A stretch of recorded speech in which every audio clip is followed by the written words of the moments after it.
Jumlah pengungsi hingga per hari ini secara angka berapa, Pak? Secara angka itu kurang lebih 3 ribuan. 3 ribuan. 3 ribuan. Ya, untuk wilayah Kecamatan Ulang kita sini. Kalau dengan termasuk Depok itu kami sekitar 6 ribuan. Itu dia terlokasi di 14 titik.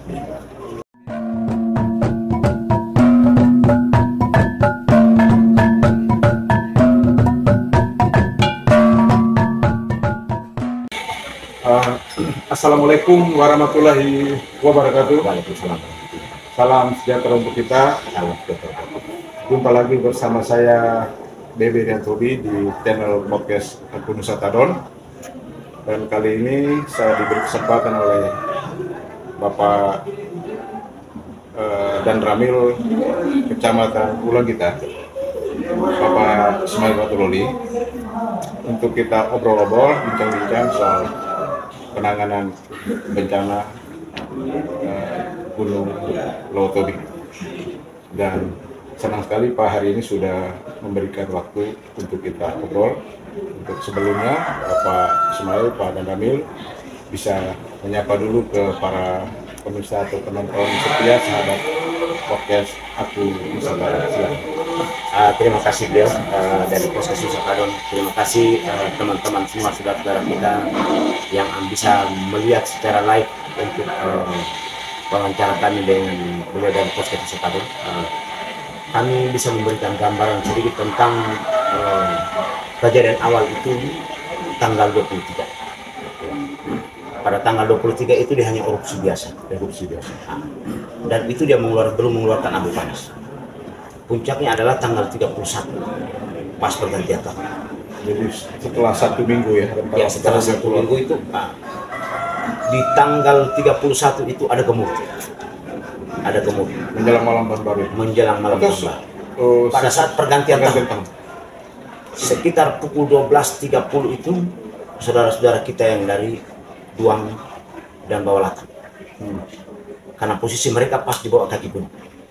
Yang mendengar gemuruh itu, sehingga mereka sudah mulai bergerak dari tempat itu untuk menyelamatkan diri menuju ke Desa Bor yang ada. Pada saat saudara kami, Pak Kapolri dan Pak Camat segera mengambil tindakan dalam tadi.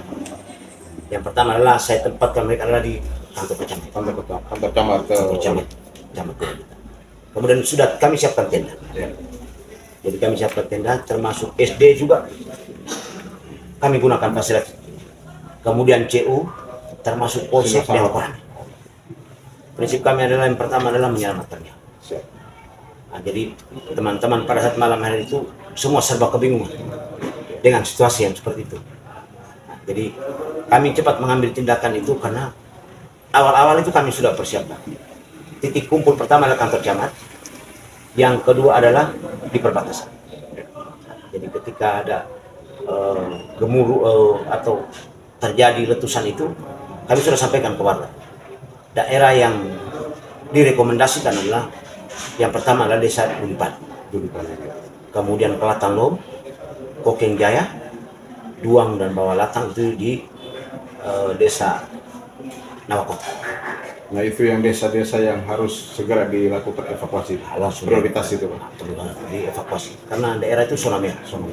Dan setiap kami evakuasi itu kami tetap berkoordinasi dengan teman-teman dari PGN, pemantau gunung api yang ada di Desa Tulu.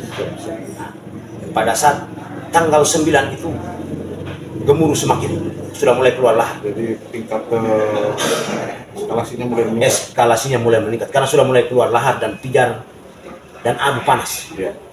Sehingga yang pertama daerah yang dikosongkan adalah Dulipali.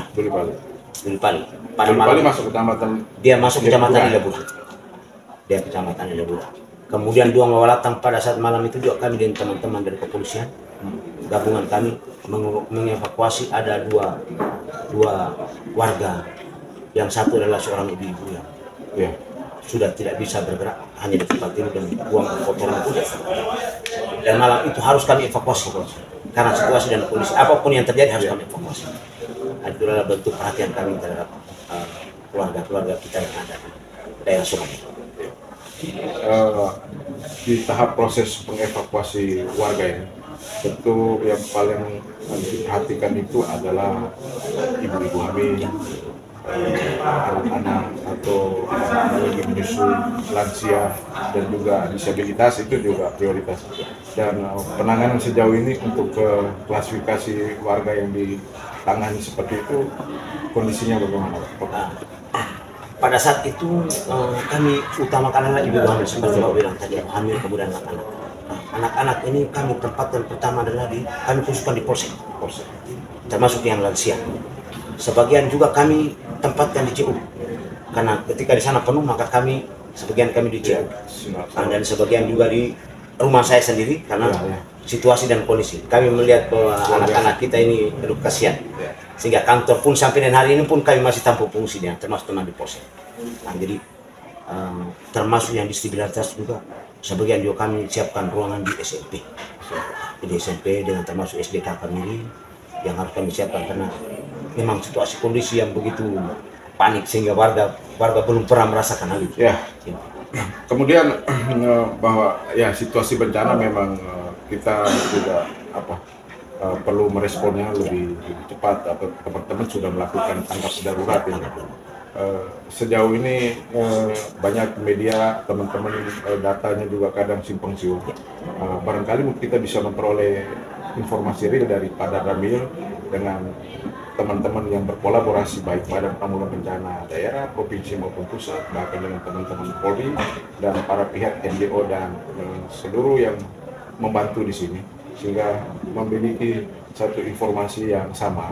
Semoga informasi ini menjadi informasi yang valid untuk bisa teman-teman bisa bertanggung jawab.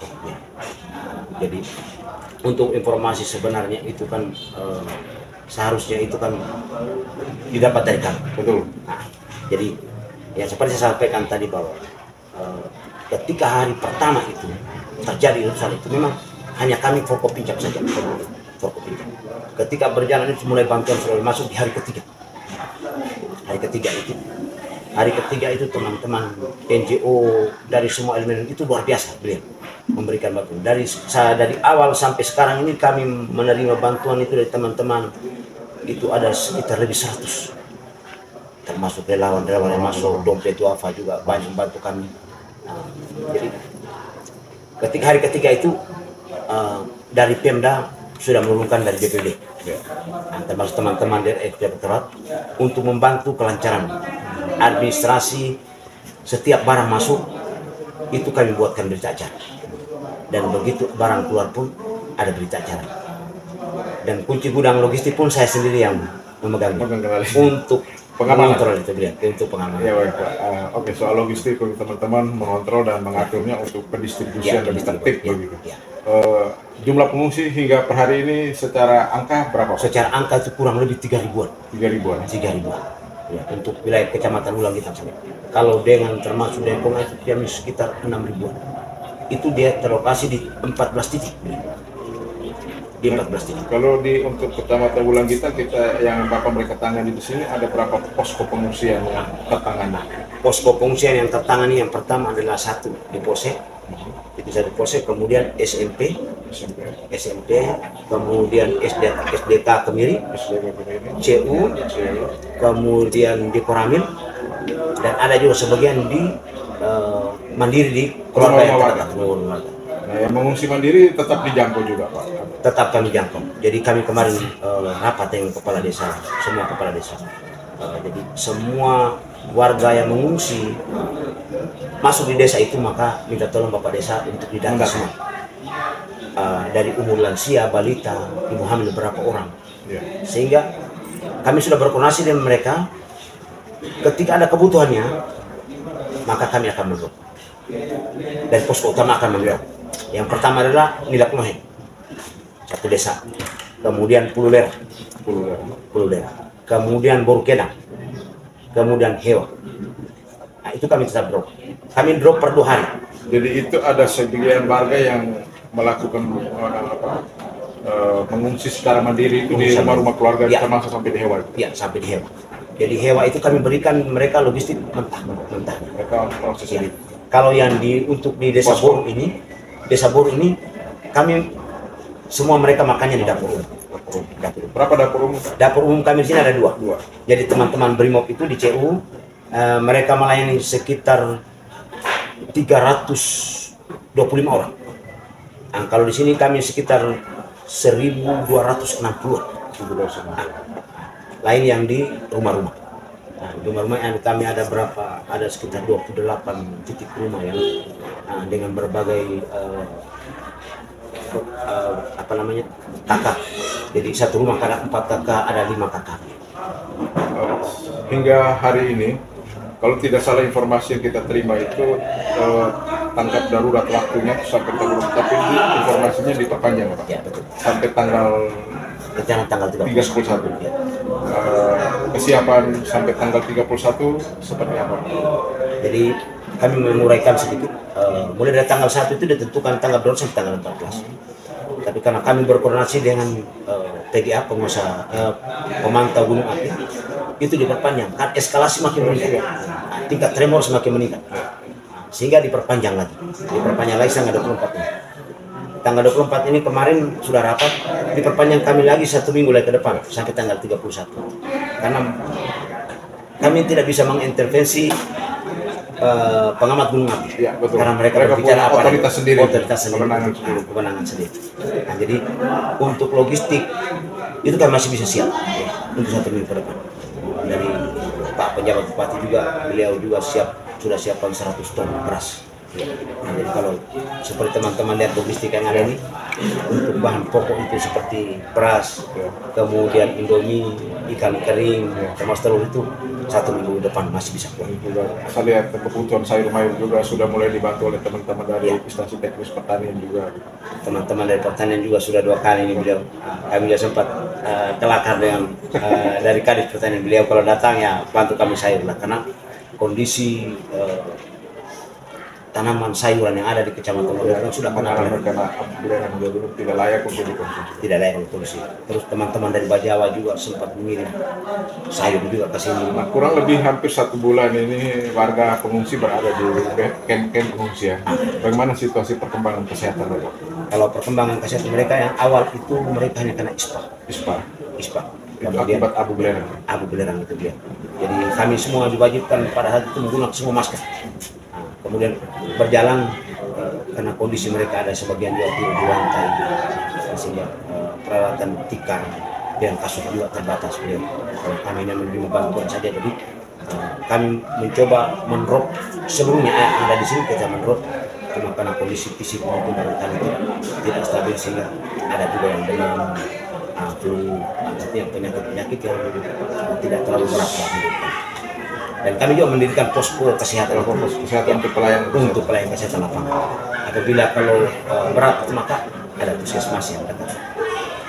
Nah, sehingga hari ini pelayanan pendidikan teman-teman di sekolah-sekolah untuk sementara dihentikan dulu proses belajar mengajar. Nah, jadi untuk proses belajar mengajar itu kemarin sempat dari Kemendikbud itu mendirikan tenda. Nah, untuk mengumpulkan adik-adik kita yang SD, SMP itu dibangunkan tenda khusus, sehingga mereka ada teman-teman banyak komunitas yang melakukan ya trauma healing itu. Ada dari Muhammadiyah, ada dari Dompet Tuafa juga ada. Mereka membantu, jadi disiapkan tenda di sana itu ada 2. Setiap hari beli. Setiap hari ada saja dari kalangan komunitas yang dari komunitas, dari guru-guru juga ada. PGRI juga ada. PGRI juga ada. Dari Puan Indonesia juga ada, kemudian dengan teman-teman dari komunitas Kanasta juga ada. Ya, betul. Ya. Nah, kendala apa yang Bapak mereka hadapi secara langsung dengan masyarakat pengungsi? Kalau kendala kita berinteraksi dengan masyarakat langsung. Ya, yang terkendala itu yang pertama itu beliau sampaikan tadi, ketika gunung itu mulai beraktivitas tinggi, ada sebagian masyarakat yang belum mau meninggal kampung. Sementara itu sudah direkomendasikan oleh pemantau gunung api. Kendala satu ini, tapi tetap evakuasi tetap kami lakukan. Standar SOP-nya. Yang kedua yang kami alami agak susah ini karena kami dukung untuk buku-buku tulis buat teman-teman. Nah itu. Nah, jadi kami sempat juga dengan berkoordinasi dengan Kadis PKO. PKO. Nah, PKO itu beliau kemarin menyampaikan bahwa barang untuk buku-buku untuk anak-anak itu menurut anak-anak sekolah itu sudah sampai di Kupang kemarin tanggal 20. Mudah-mudahan satu hari sudah bisa tiba. Iya, bisa tiba.